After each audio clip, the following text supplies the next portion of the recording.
Good evening student. पहले मैंने fundamental unit of life chapter 5 का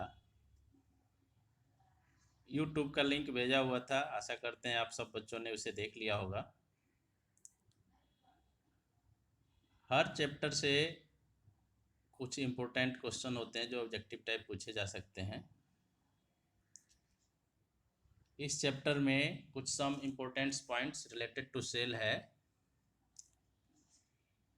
जिसे डिस्कस करना मैं आवश्यक समझ रहा हूँ।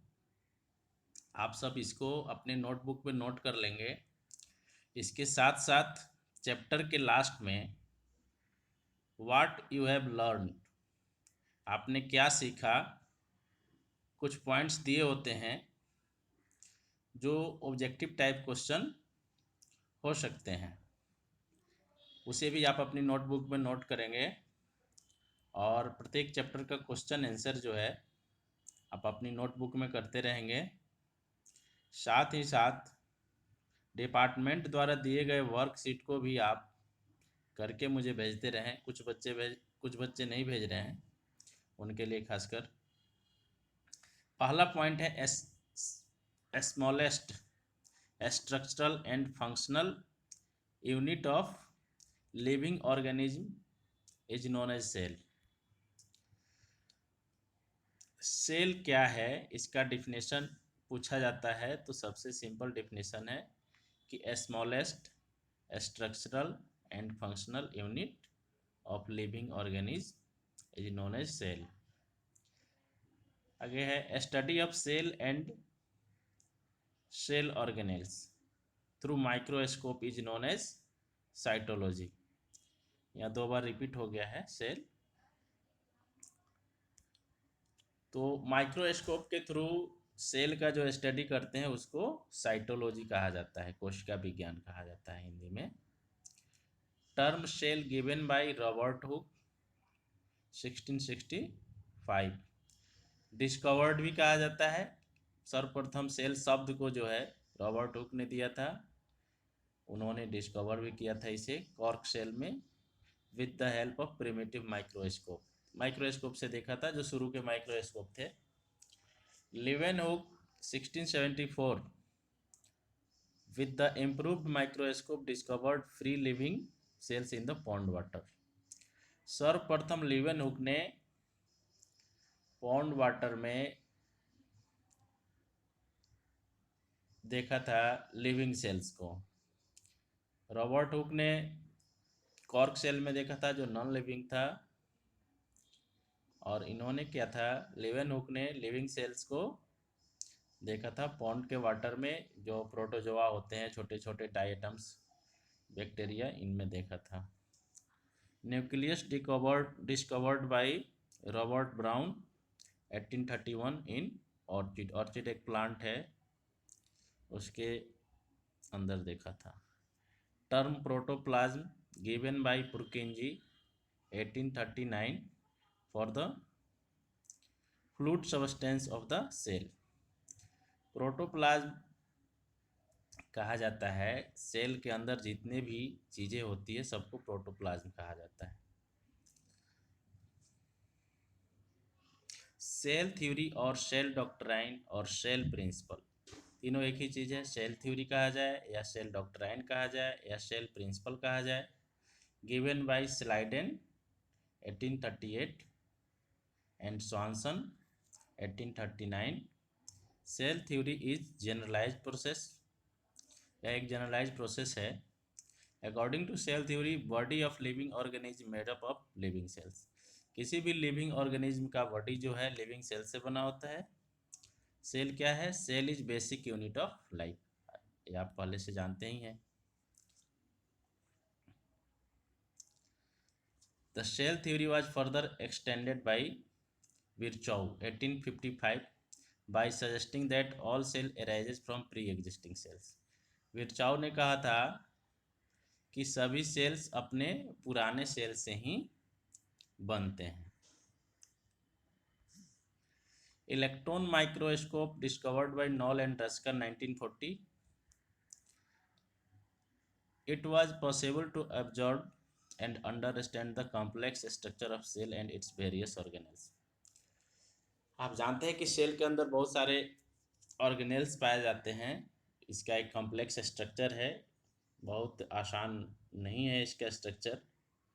तो इसको कैसे हम ऑब्जर्व कर सके, कैसे देख सके, तो इलेक्ट्रॉन माइक्रोस्कोप के आविष्कार के बाद देख सकें। इसका डिस्कवरी किया था नॉल एंड रस्का ने 1940 में। अब कुछ पॉइंट्स हैं, जैसे स्मॉलेस्ट सेल कौन सा है, तो यह है डेलिस्टर निमोनिस्ट जो बैक्टीरिया है। यह 0.1 टू 0.3 माइक्रो का होता है। 1 माइक्रो 10⁻⁻⁶ होता है। फिर है माइकोप्लाज्मा गैलीसेप्टिकम, PPLO इसको बोलते हैं। इसका साइज 0.1 टू 0.5 माइक्रो होता है। लॉन्गेस्ट प्लांट सेल है fibre cell of Boehmeria nivea ramie. एक चाइनीज प्लांट है जो 20 से लेके 550 मीटर्स तक होते हैं। लॉन्गेस्ट एनिमल सेल है नर्व सेल, इसे न्यूरॉन कहा जाता है। यह 3 to 5 फीट होता है। स्मॉलेस्ट सेल ऑर्गेनेल है राइबोसोम। लार्जेस्ट सेल ऑर्गेनेल है क्लोरोप्लास्ट। इन प्लांट में क्लोरोप्लास्ट है और एनिमल में माइटोकॉन्ड्रिया है। मेम्ब्रेन लेस सेल ऑर्गेनेल्स, वैसे भी सेल ऑर्गेनेल्स है जिसमें मेम्ब्रेन नहीं पाए जाते हैं, ऐसे राइबोसोम है, सेंट्रोसोम है, इसके बाहर में मेम्ब्रेन नहीं होते हैं। यूनिट मेम्ब्रेन सेल ऑर्गेनेल्स, कुछ के बाहर एक लेयर होता है, वन मेम्ब्रेन होता है, यूनिट मेम्ब्रेन होता है, जैसे गोल्गी बॉडी है, एंडोप्लाज्मिक रेटिकुलम है, लाइसोसोम है, स्पेरोजोम है, पेरोक्सीजोम है, ग्लाइऑक्सीजोम है, वैक्यूल है। यह जो है यूनिट मेम्ब्रेन वाले सेल ऑर्गेनेल्स है। फिर है double membrane cell organelles. Double membrane cell organelles के अंतर्गत आते हैं माइटोकॉन्ड्रिया, क्लोरोप्लास्ट। इनके बाहर जो है डबल मेम्ब्रेन पाए जाते हैं। Maximum number of cell organelles, सबसे ज़्यादा सेल ऑर्गेनेल्स की संख्या, सबसे ज़्यादा संख्या वाले सेल ऑर्गेनेल्स है ribosome. Powerhouse of the cell कौन कहलाता है, माइटोकॉन्ड्रिया कहलाता है, ये आप जानते ही हैं। Protein factory of the cell अर्थात सेल इंजन भी इसको कहते हैं राइबोसोम को। Respiratory cell organelles mitochondria. Photosynthetic machinery chloroplast को कहा जाता है, क्योंकि फोटोसिंथेसिस यहीं पे होता है।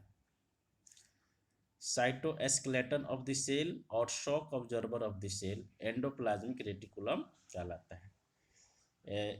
सेल का जो है एस्केलेटन जो बनाता है एंडोप्लाज्मिक रेटिकुलम बनाता है, इसलिए इसे साइटोस्केलेटन ऑफ द सेल कहा जाता है। Controlling body of the cell, यह न्यूक्लियस है जो पूरे सेल को कंट्रोल करता है। लाइब्रेरी ऑफ द सेल और blueprint of the life, DNA है। डीएनए का फुल फॉर्म जानते ही हैं, deoxy ribose nucleic acid. Joker of the cell mycoplasma, PPLO। Mycoplasma एक माइक्रो ऑर्गेनिज्म है। Suicidal bag of the cell lysosome. Dustbin of the cell vacuole. इस तरह से जो है इसमें कुछ इम्पोर्टेंट पॉइंट्स हमें लगे थे, जिसको मैंने करके वीडियो बनाया है। आप सब इसे नोट कर लेंगे, साथ ही 5th चैप्टर का क्वेश्चन आंसर भी कर लेंगे। फिर नेक्स्ट चैप्टर जो है हमारा टिश्यू से रिलेटेड भी कुछ क्वेश्चंस होंगे, जिसका मैं वीडियो बना करके भेज दूंगा आपको।